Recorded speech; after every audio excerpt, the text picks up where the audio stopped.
Hello and welcome. I'm your host, author Ryan M. Oliver, and this is the Mighty Books Podcast.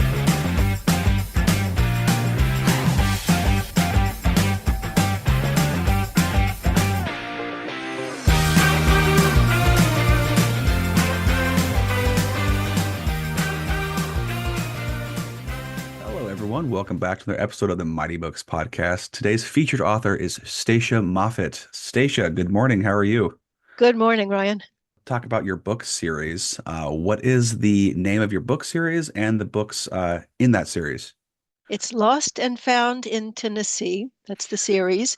The first book is The Missing Girl, and the second book is Jessa is Back. And And what are they about exactly? they are set in the 1950s Okay. in a small town in Tennessee.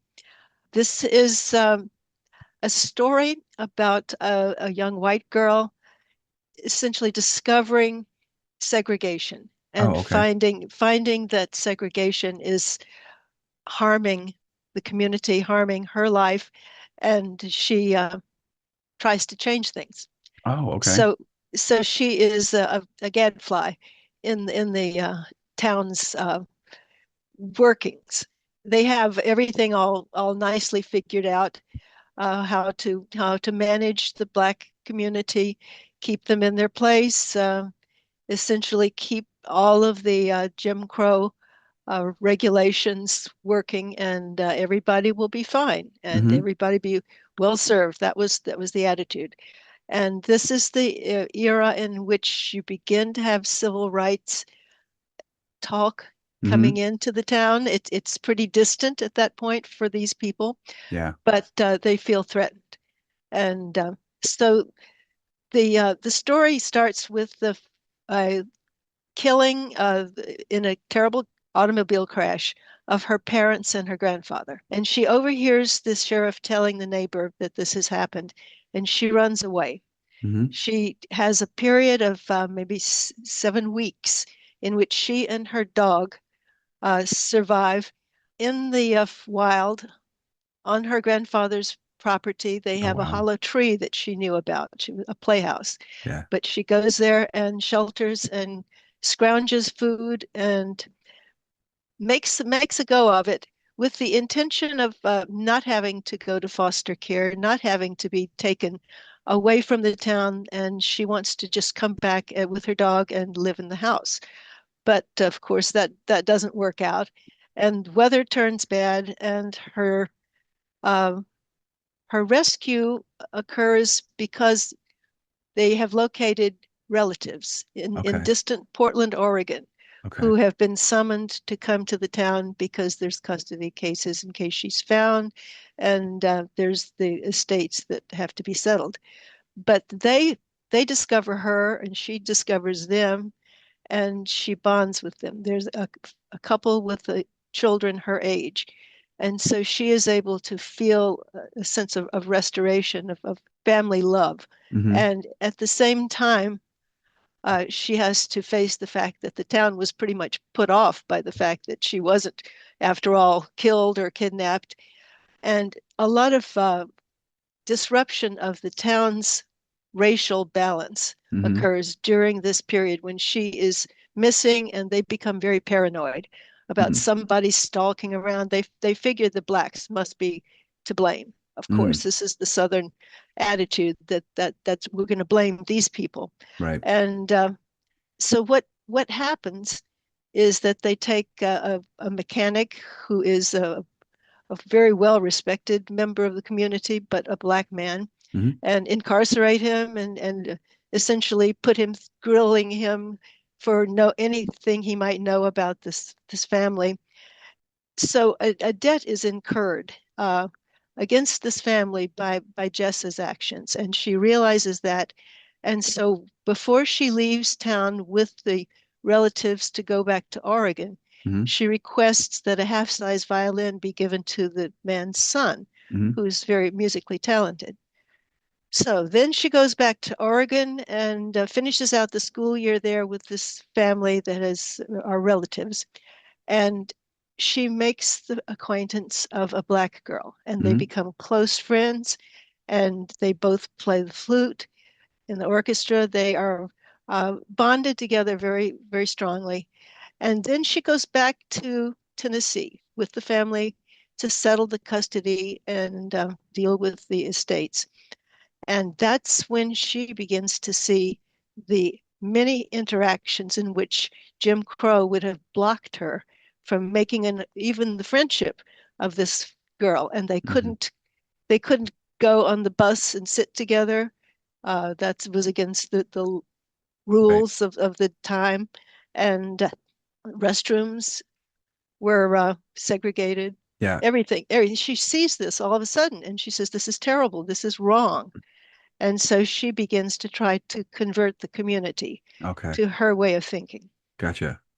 So No. it is a way of showing the 1950s as a very repressive period and not the way it's looked at nowadays with our rose-colored glasses, where we think that, oh, everything was so beautiful, everybody lived in suburbia, and the women were taking care of the children in the home, and that was the way it should be, etc. It was extremely repressive, but worst for the blacks, Hmm. and they were essentially kept down Hmm. in the southern town. Yeah. So you see these elements, and there's many echoes of that nowadays in the idea that we should segregate our schools. We should have prayer in the schools and go back to this home-centered family life Hmm. that is always a mama and a daddy and children and a Hmm. dog. This kind of idealized 1950s life is being promoted today as we're what we're going to go back to, making America great like it was then Hmm. in this golden age. And I think that that's a misrepresentation of the era. It wasn't great, and we need to look closely at what we're doing today. Well, I know for just from looking around, the area here with raising families and everything like that. Definitely, you can take parts of each decade and see where we went right and where we went wrong and how we treated other people. And then hopefully we can take the best things out of those decades and then modernize it to make it where everyone is included in having a good living wage. Kids are raised in healthy homes. People can live together and work together in relative harmony. Relative harmony. That's what we definitely want to see with the evolution of society. That's what we want to see, definitely. And yeah, I agree with you there. There is some rose-colored glasses about it. I guess, oh, the 1950s was great. Everyone was home. There was a mom and dad, but there was definitely some social strife that was happening, and it had been there for many decades prior. And it was Yes, just the attitude of the time. So I definitely think we're improving. We've improved quite a bit since then. But I mean, every single decade, I feel like it's just like we flip flop in other places. We get better in other places and we get worse in other places. It's like we never find that good right. We can't balance. be consistently good. Yeah, I mean, you find it with different families and in areas. It's better in other areas than others, and that's just it's like a cycle. I mean, really, it is. You look around the area here in Kitsap County, it's just kind of like this, where you have some areas become kind of they get restored, and the other places that kind of they get older, they age, and they can become dilapidated and neglected. And then in 10, 15 years later, the reverse happens again. A different part of town kind of has that Yeah. happen. So it's almost like we forget we have a cultural or a societal amnesia Hmm. of, hey, this was a really good thing before. Well, why don't we remember to do that again? I don't know. We Yes, just we just forget. We have a short memory span, us people. it's true. Well, Yeah. that's why I began writing late in life, and I remember the 50s. Yeah. And so I think that it's important to share Hmm. what was defective about this era. Yeah. Be, Yeah. be, And that's been when people study history, you really need to look at I love looking at It's just historic history, any kind of history. But I want to see it for what it is, not what people want to believe it as being, Right. because humans are humans. We make mistakes. We're not perfect creatures. Absolutely. Not even close. Not even close. I want to see the imperfections. Honestly, that imperfections makes it interesting. And then we can hopefully learn from that and avoid things like atrocities and certain Yeah. just If we negative. survive, we will Yeah, learn. Right? yeah. Well, hopefully. And that's the thing is learn from our mistakes. Kind of history will repeat itself, especially if Yes. you don't know where you're going. Well, that's what I'm seeing happening right now. The Yeah. whole Yeah. rise in white supremacy, this Mm, kind of thing. This mm, was okay. was very strong in the 1950s, and Sure. it's rising again. Interesting. Interesting. I haven't seen it at least from where I'm sitting in my mid 30s where I work. I've got a lot of people who are from go everywhere. We are from everywhere. Working in naval bases, you Uh, get all walks of life from it. It's just very um it I can use the term what is it stereotypical term of melting pot, but I mean we have so many people from everywhere, and we just all kind of trudge through, get together, deal with this silliness that is civilization, and trying to just pay for things and exist and be adults and the whole nine yards. I've definitely seen smatterings of it, but from my view, it's been um, greatly reduced, at least from what I've read back in like the 50s, the 60s, where it was just hellacious and very rampant. I definitely heard whispers of it. But where have you heard of it starting to rise well, you more and see, my more? husband and I live in eastern Washington. We're Hmm. nearly in Idaho, Oh, and I've heard about some spots in Idaho. and Yeah. Idaho is a hotbed of this. It used to be the skinheads, and Hmm. now it's all these new hate groups that are Mm, coming in, and they we will go out cutting a Christmas tree, and there will be gunfire. really? Practice, Oh my practice. gosh. So there's militia groups who are training Hmm. for something, Hmm. and it's very very disturbing. It's Hmm. very very worrisome. Yeah, I know we heard about that. We went through we did a big road trip, and one of our stops was through Idaho. Beautiful spot in Idaho. Oh It was yeah, through it's like just Coeur d'Alene. lovely. It's gorgeous. We were like, wow, this is amazing. We were looking at, maybe we should look at we thought about, buying a small piece of property for family and everything, have a little house out there for like vacation or whatever, and like kind of share it amongst the family. And then we get back and we start looking, A, it's very expensive. But then B, we heard about the quote, like, have you heard what's out that way? We're like, why? Like that's like where they live. Like, what? Yeah, I had yeah, yeah. no idea. And so like, well, that's off the table now. Yep, So yeah. that's not so. I'm afraid it should be. Yeah, yeah, yeah. Yeah, it should be. It should not be even a thing. And what's so funny, I say funny in a kind of in an ironic way. I've listened to several, podcast episodes where you have guys who used to be skinheads or white supremacists and everything, and then they get incarcerated because they did something terrible, and then they start actually meeting people of different races, and all of a sudden, like, wow, they're like Yeah, me. They're human. Like, no, duh. Like, open your eyes and talk to people. If we don't have that ability to sit down and have a even remotely civilized conversation, we're going to dehumanize people. And that's where these hate groups develop. exactly. That's And precisely what happens. And it, and there's a lot of careful separation.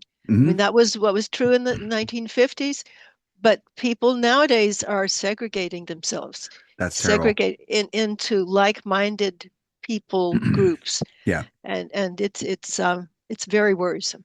Yeah, I don't like saying that. I love seeing people having, being able to agree to disagree. That's okay. That's okay. We Yeah, don't have to agree on everything. That would be a very dull place to live. absolutely. Yes, Absolutely, it's just really dull place to live. So if you have an absolutely. idea and I don't like that idea, that's okay. We can still be buddies. We can still be friends. We can still go out to Hmm. dinner. We can still eat. We still have our children play together. It's Yeah. okay. So people just get stuck in this idea that they and them, they versus them kind of a situation. And I know a lot has to do with upbringing. A lot has to do with the culture and society you live in. Some has to do with your experiences, clearly, obviously, but it's that willingness to be open to listening to the other person's side. Hmm. If you don't have Exactly. enough detail, your viewpoint can be skewed very wildly. Very That's right. wildly. And Yeah. you just believe what you've been told, and it's never tested with reality. And Yeah. Well, I mean, maybe from what you've seen, critical thinking. So thinking for yourself. This is something I push into my kids and I was taught and my wife was taught. Okay, think. Think for yourself. Question everything. Question everything. Like what is it? Is there what this person's saying? Does this make sense to you? What but evidence do they have besides this? And it's trying to develop your own opinion of things with facts, observations, and experiences. and how can we do that when books are banned and children are told that they have to be only educated in what is conveniently acceptable to them? Hmm. It is not ever supposed to disturb them and make them feel ashamed. Right. They That's should never insane. feel ashamed of their history, right? Right. Well, they ought to be ashamed of their history. I mean, what Well, we've done with the Black race, what we've done with the Native Americans before that, and continuing to this day, it's terrible. see, I even And go we further need back. Sorry, go ahead. go farther back behind the Native American atrocities. Hmm. Okay, what would that be? Oh, further back, even further back, we're talking, I mean, thousands and thousands of years. If you look back to every culture has some level of slavery, segregation, again, they versus them, Yeah, dehumanizing people. It's insane. It is insane. It's a when I say a race thing, it's a human race thing. This drives me crazy. It's we yeah. need to look because we you look at like the Roman society. They went through hither and yon. I mean, they're probably what not as big as like the Mongol Alexander the Great, but we can get to that later. They took on people from wartime and enslaved them, put them in terrible situations. Hmm.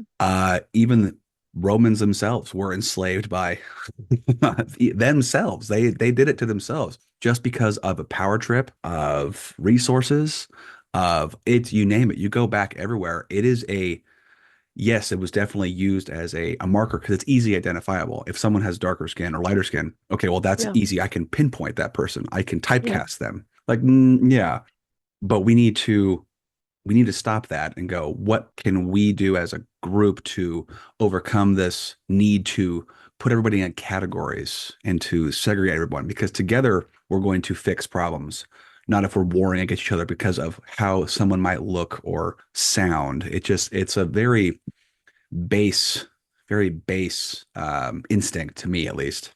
yeah. But it has to be based on exposure. Hmm. As you say, people have to be exposed to each other. They have to have an opportunity to get to know someone in a different race, in Yes. a different ethnic group, a different religion. It's marvelous what can happen Yeah. if people just have a chance. Yeah. And yet we're walling ourselves off from each other.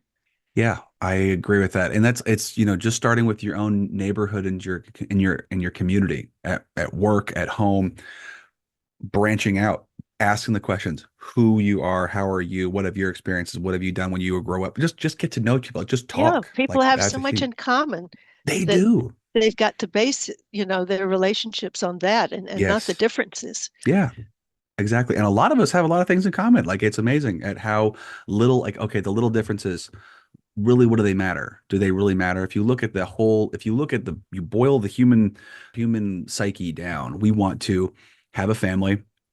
We want to matter, have a purpose. Usually that means whether it's a job, family.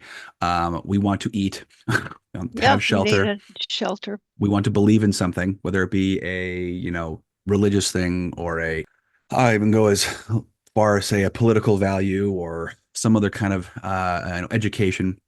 We want those very core things. The little stuff shouldn't really bother us on the how we do things. Okay, how we use our Yeah. resources, sure, but we can be civil about it and not be violent and I hope outcasting. we can. Yeah, I know. Well, we should be. There have been people who've proven it to happen, but then unfortunately things evolve and go downhill from there. It's a unfortunate side effect of the human race. Unfortunately, it's a Yeah, well, power it's struggle. it's an inborn weakness that we have that Yeah, we are so egotistical and yeah, it, you said it. Ego and pride. ego and pride and greed. Yeah, and greed. Absolutely. Greed is insane. It's just I anyway.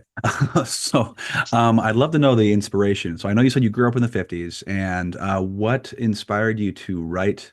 Now these are novels. It sounds like they're These are novels. novels. Okay, Yeah. okay. Historical fiction? Historical? Historical fiction. Okay, okay, fabulous. I kind of figured, but I want to check.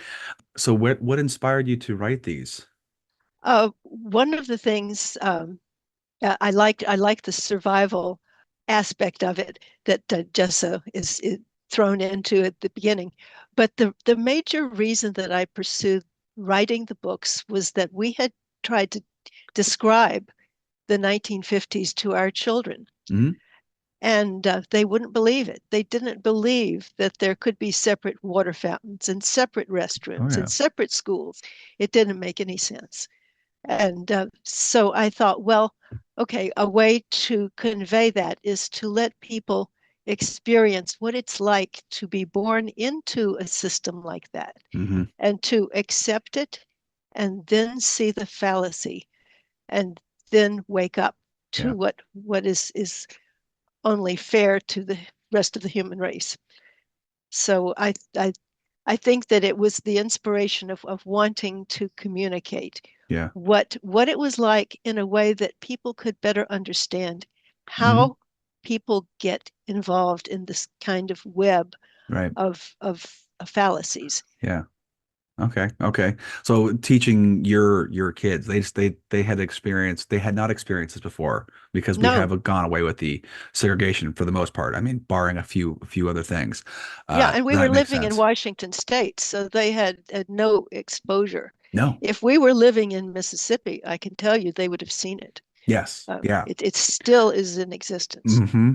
It's funny because I know I was asking my grandmother when she was still alive. She was born in the early 20s. And so she had family much later in life, I think when she was like in her 30s, which back then is pretty young, or pretty old for have the kids, at least Yeah, stereotypically. And she grew up in North Dakota. So, very not south.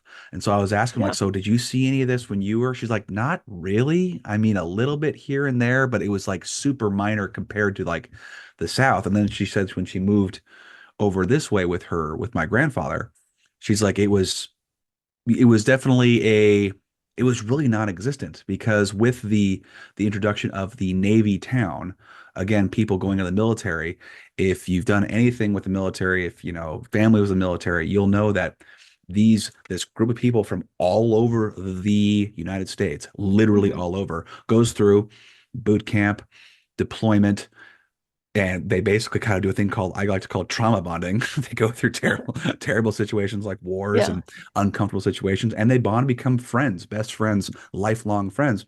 And things like the color of your skin or your accent doesn't matter anymore. But like that's that exposure part. yeah. And it seems to like kind of radiate outward from those areas. But the South, for some reason, why do you think the South is still so entrenched in the segregation idea? Why do you think that is? I think the way the Civil War was handled Okay. afterwards, Oh, that's a good point.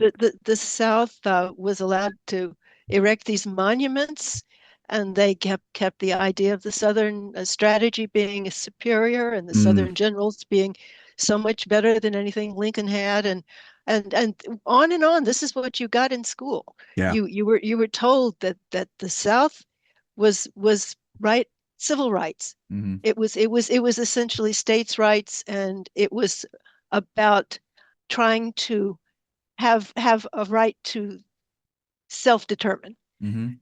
for what was appropriate for your area. Hmm. And so they claimed that it was the South will rise again. Hmm. Save your Heard that. Confederate dollars because the South is going to rise again. And they did not accept the wrongness Right. of the cause that they had supported. Yeah. And so they're still defending that. They're still wanting to go back.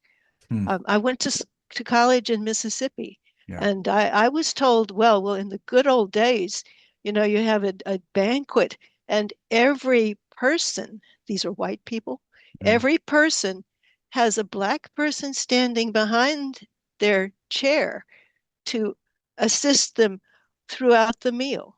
If you can imagine that. No, I Such really such can't.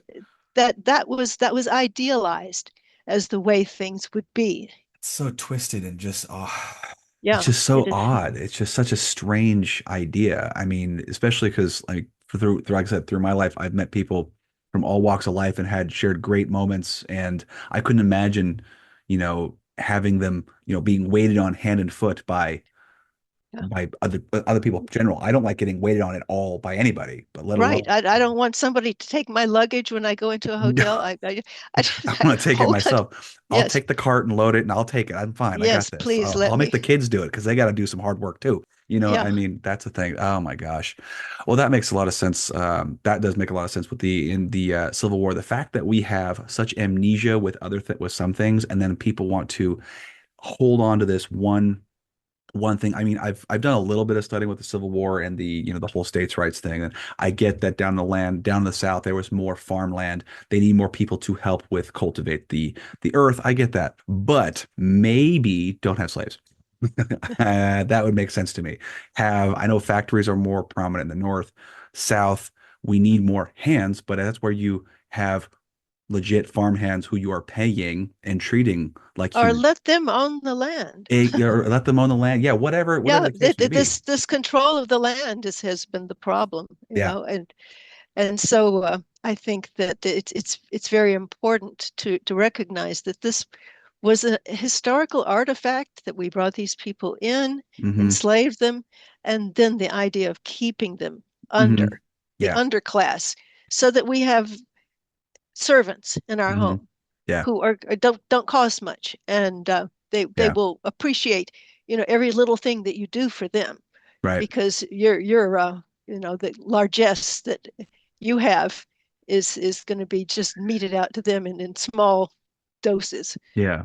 Yeah. and it's a repression Hmm. that continues to this Right. day. So when you were growing up, did you grow up in the South? I did. You I grew did. up in Okay. Tennessee. I was born in Nashville, Okay. and my father's home place was in Western Washington, where the story is set. Oh, okay. Okay. Western Washington. I And know you said the. excuse me, Western Tennessee. Oh, okay. Okay. I was like, I thought you said the. Anyway. Yeah. All right. Cool. Cool. Cool. Well, that means. So, did you guys? Did you and your husband live in Western Washington, where you guys meet in the South and move up here? Well, actually, we met in Massachusetts Oh, okay. Okay. at a Very Marine cool. lab, Very but cool. we Raised moved family there? across the. It was a Marine lab we were both attending, Oh, okay, cool. Then you guys and moved so we with were your scientists. oh, very nice. What area of science?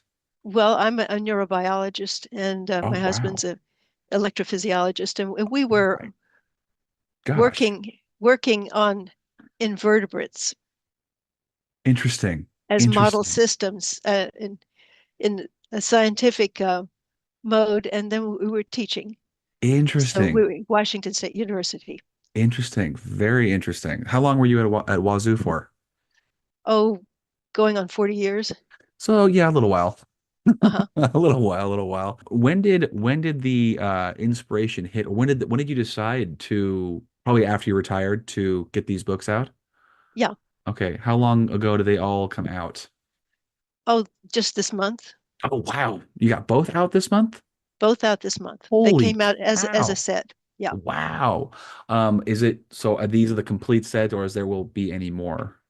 There may be a third book Okay. in the series. Wow. So I'm just curious how this works. I mean, I'm a writer myself, but I do fiction. You do historical fiction, which is darn near uh, you know, darn near the truth when you talk about the cultural stuff. Did you write this as one book and then split it in half? Or did you just Uh, write two manuscripts over I the just kept writing, just kept writing? and I kept writing, and in terms of the length and the content, it Yeah. worked out to be two books. Wow. Wow. How big are the books? How many pages? How many words, if you know? Well, there's small books for a novel, Okay. maybe 280, 320 pages, That's something like that. And so they're very accessible. cool. And I think that they could be discussed in book clubs, or Oh, I want absolutely. people reading them. I want them to be discussed, and the message that I've put into the books Hmm. that's in the era. Hmm. I want to get out because people need to consider what's going on today and what they want to take of that and what they want to reject. Yes, And looking at history is an important way to evaluate your current events. I agree. And also humanizing the history and looking at the people that were there. Because I That's mean, right.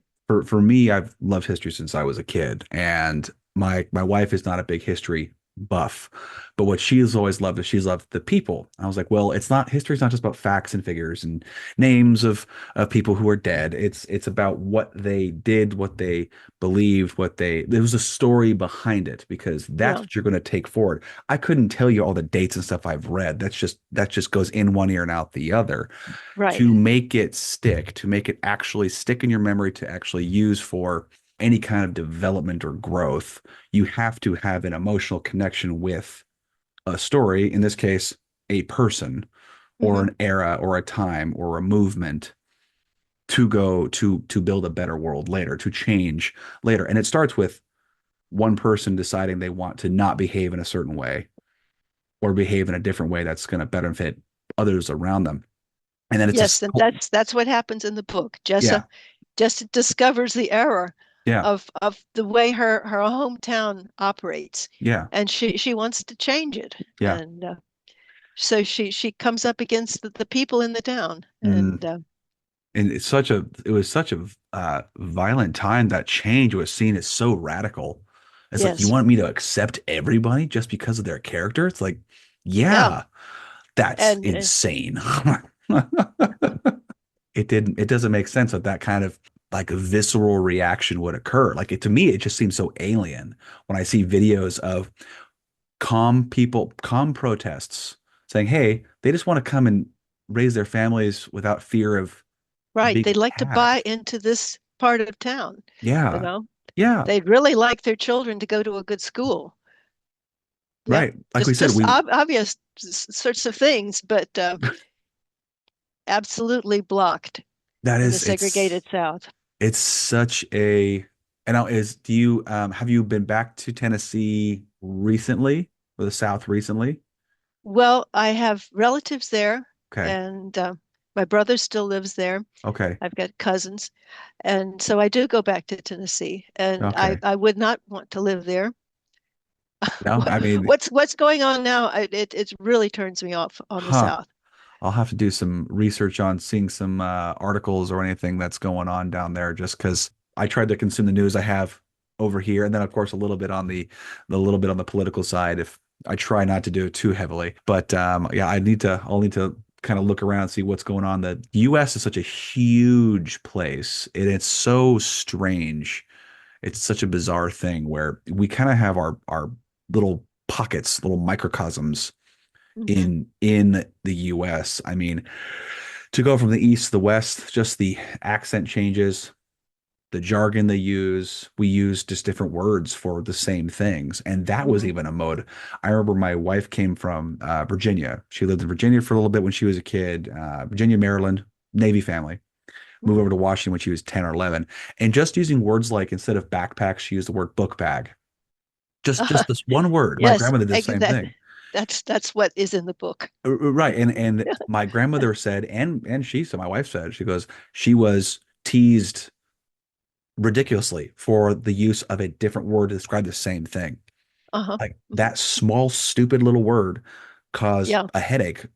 I'm like, Huh. it's just, it's ridiculous. Like, that's not the word we use here. Sorry. I'm So not. be a little bit more broad-minded. Yeah, yeah, exactly. It's like it to me, it's just I've always been a fascination. I've always fascinated by language in general, like how we got the words we have, how it evolved, and just how the movement of people developed a different language and how, different groups of people, if you look at like the biological anthropology or anything, we have congregated and developed and bred and propagated civilizations by combining cultures together for basically all of human history.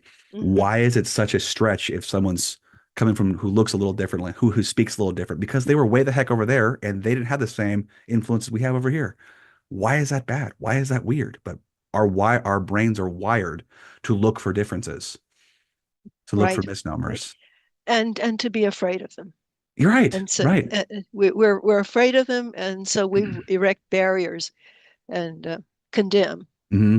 Yeah. So it's not a great way. So, and in the book, if you don't mind going into a little bit, how does she start to kind of tilt it towards being more, accepting? How does she kind of tilt that, if you don't mind going too deep into Sure. it? No, she is working with the school board. Her Okay. father was a member of the school board, and he had a plan Yeah. to get instrumental music into the school curriculum. Oh, okay. He had argued for this for years. Finally, they hired someone, a Hmm. perfectly wonderful person who came in. That's why Jessa was able to study flute.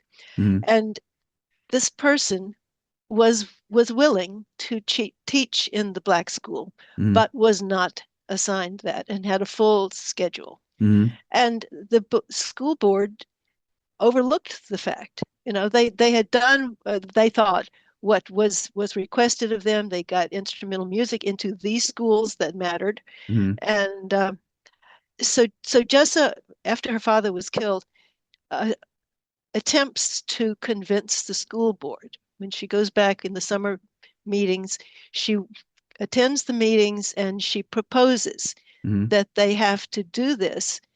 And at that time, they were operating on a separate but equal hypothesis of Hmm. how schools and management should be accomplished Right. for transmission in the conveyances of all sorts and that kind of thing. But they would allow the white school to have music and say, well, we just cannot afford to do it in the black school, the one poor, rundown black school. Mm. And so she says, well, they don't have enough money. We will use the music in the parks weekly gathering to collect money. I'll pass the plate and we will essentially get the community support for this. And so she is working along those lines. The Black community themselves come up with a collection Hmm. and they all go to the school board and they say, look, we have this support. And so she's able to, in a small way, influence the town's decisions. Okay. Okay. And it's very incremental, probably. I mean, it's Oh just. yeah, it's going to be. And what's solved in the book is way before school segregation Hmm. has ended, and the town is many towns in that era were looking at starting Christian schools Mm. so that they would not be forced to take the blacks into the white schools. They Hmm. would essentially abandon public education. And public education is under threat right now. Yeah. So I think this is another instance in which Hmm. we have a parallel Yeah. between that era and what happened in some towns in South Carolina, North Carolina, was Sure. that they had the Christian schools and kids fell behind. Right. Some kids were not schooled at all. Yeah. And so it was a time like COVID where you had an interruption of education. And, Okay. and this was socially determined and it didn't hurt the whites. That was the point. Yeah, they're very They were close-minded. taking care of themselves and I got mine, Jack, that, this is no worries as long as I'm covered. They don't. It seems like they did not understand the metaphor of a rising tide raises all ships. If No, you they if did not. you if you But educate but the see masses. what they wanted was an underclass that could be employed Mm, cheaply to I serve see. their needs. I see. I And see. and so they weren't interested in anybody rising. Yeah. No, they wanted push down so they could rise up. Yep. Yeah, that's not the way it should be at all. I mean, look at America on the good note when it comes to science, technology development, and everything like that. When it comes to like, the Olympics is a good little microcosm. Um, America performs extremely well in the Olympics. Well, yeah, because a lot of people from every nation does their best to get here. And a lot of Hmm. the very motivated, ambitious, strong, intelligent people show up, join companies, work, grow, develop, propagate Yeah, that intelligence. the whole And mixing pot that yeah, was America. yeah, I It, mean it's you're it's gonna just have conflict between people from, different places in the world. It's just going to happen, but it's the trying to suppress your own reaction, like a negative reaction to someone coming in. It's like we have to work this out, like that compromise that in and like social gatherings or settings or whatever.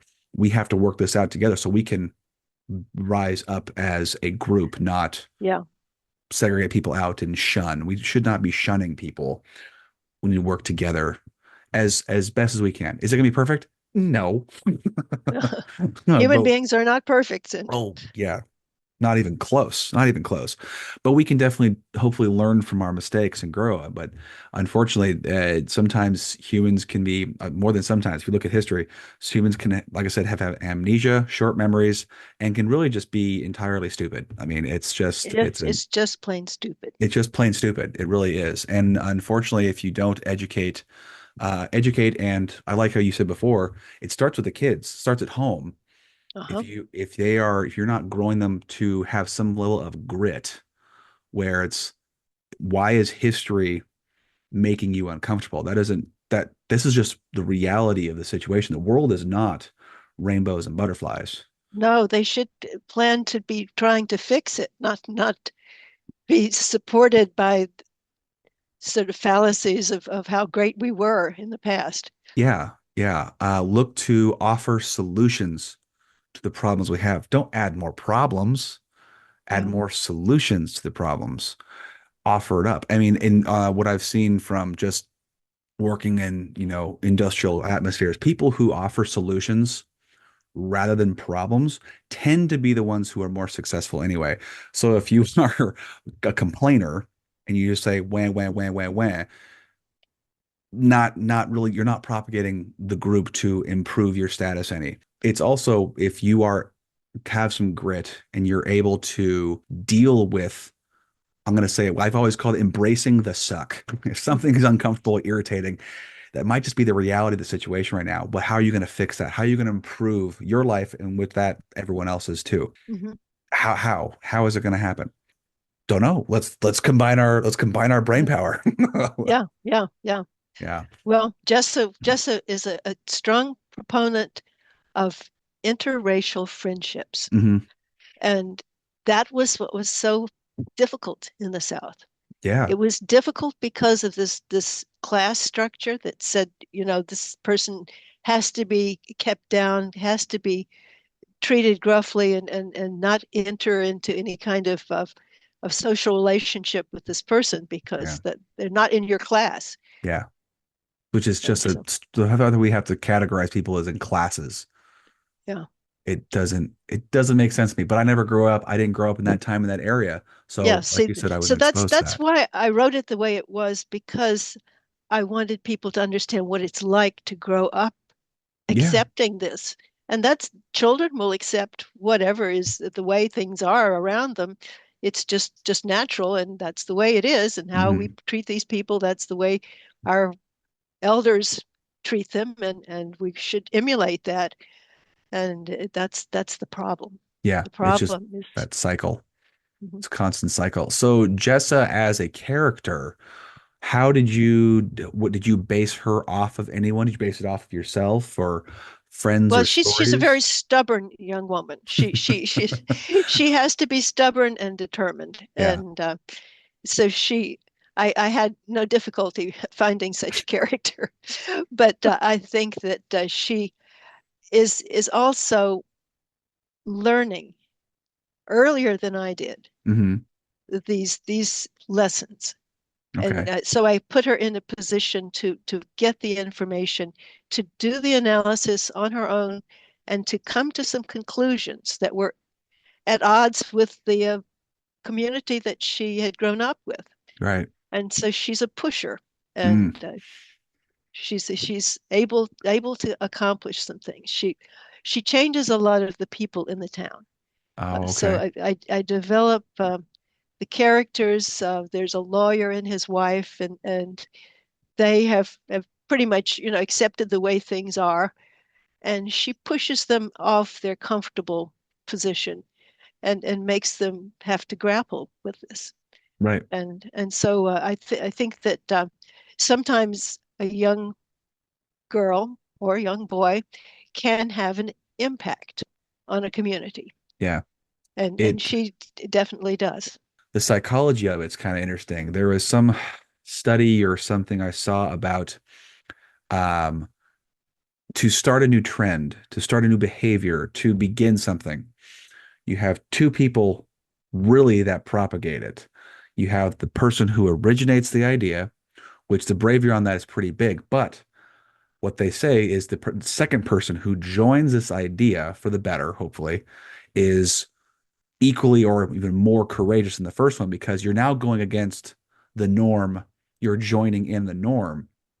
And they've seen that before, like in people being goofy, just something silly, like someone's dancing by themselves to some weird thing, and another person joins them.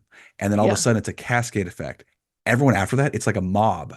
people Everyone want to just get in. Yeah. they want to get into this. And so it's interesting if one person starts it by themselves, they can't do a lot. But if they start changing the minds or pushing, as you said, into a different direction, eventually you're going to have two, three, four, five, a dozen. And then Hmm. over a long period of time, sometimes decades, things like culture will hopefully make that shift to the right, to a more accepting direction. Hmm. So that's really interesting. Did you pull it from any historical person or Um, no, I think that we've had Nobel Prize winners lately who have uh, been recognized for their ability to defend women's rights, girls' okay, rights to have okay. education, for Oh, instance. okay, okay, Malala is an example. okay. And so I think that we have that. I'm very interested in what you just said about needing someone to push it, because if the third novel materializes, the black girl is going to come back to Tennessee Hmm. with Jessa, Hmm. and together Yeah. they're going to be able to accomplish something. Yeah, I think that's a good way to go about it. I mean, it's teamwork. Mm. That we have a silly saying, and I'm sure you probably heard teamwork makes the dream work. We kind of say it offhanded on the tools and the deck plates over here and the on the boats, but I love working alone on myself. It's just how it kind of relaxes. I mean, when you write books, it's a great way. But I found that when I worked in a team with a group of people, a crew, yeah, just things just worked better. I mean, it doesn't matter how much planning you do, you're always going to forget something. You're always going to forget some little thing that might be important later. But I always could rely on my people, my crew with me going, someone's got my back, I got their back. And when you develop that trust, Yeah, you just get more you done. would like this book. You would find a lot to agree with because Oh it yeah. does include that. Yeah. Uh, I would, getting the black mechanic together with the lawyer, mhm, and they form a team, mhm. and it's good that way. Yeah, it kind of reminds me a little bit of Remember the Titans, the movie Remember the Titans, the football. Uh-huh. Oh Yeah. my God, such a great Hmm. movie, and based on real events, which is just insane. Yeah. Yeah, they did. What I love is, in that movie particularly, segregation has ended. They're finally coming together in the school, and there's definitely some people who are not a fan, and everyone's scared. Everyone's Yeah. scared. Yeah. Fear is Scared. rampant. Uh-huh. When emotions are high, logic is low. And what I love is when the coaches come together, they're dealing with their own issues and biases.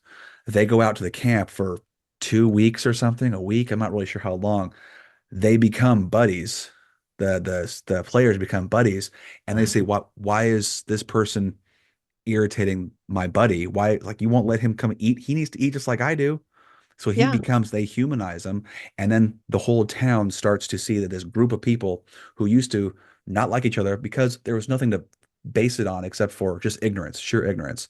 They come together, they meet, they get immersed in each other's lives, become friends. and all Mhm. of a sudden they've made an impact for the better. It's a Yes, become beautiful friends. story. That's the theme of the book. Yeah. I love that. It's such a it something we definitely need to propagate, and I definitely feel like we need to open that up. Dialogue, like you said, you wrote this for your kids so they can understand what happened. Hmm. We don't want to forget that. We want to know that this could happen again if we let it. Yes, This could it happen certainly again. could happen again. Yeah, I would hate that to happen. It would kill me to see like, kids I used to work with. I used to work in school districts. I worked with kids again all over the place in Navy Town.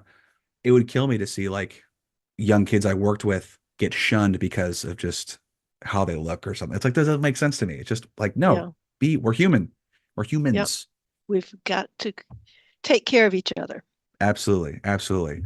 All right. Well, I want to know where people can get copies of your brand new books, the Lost and Found in Tennessee series. Where can they get copies of your book?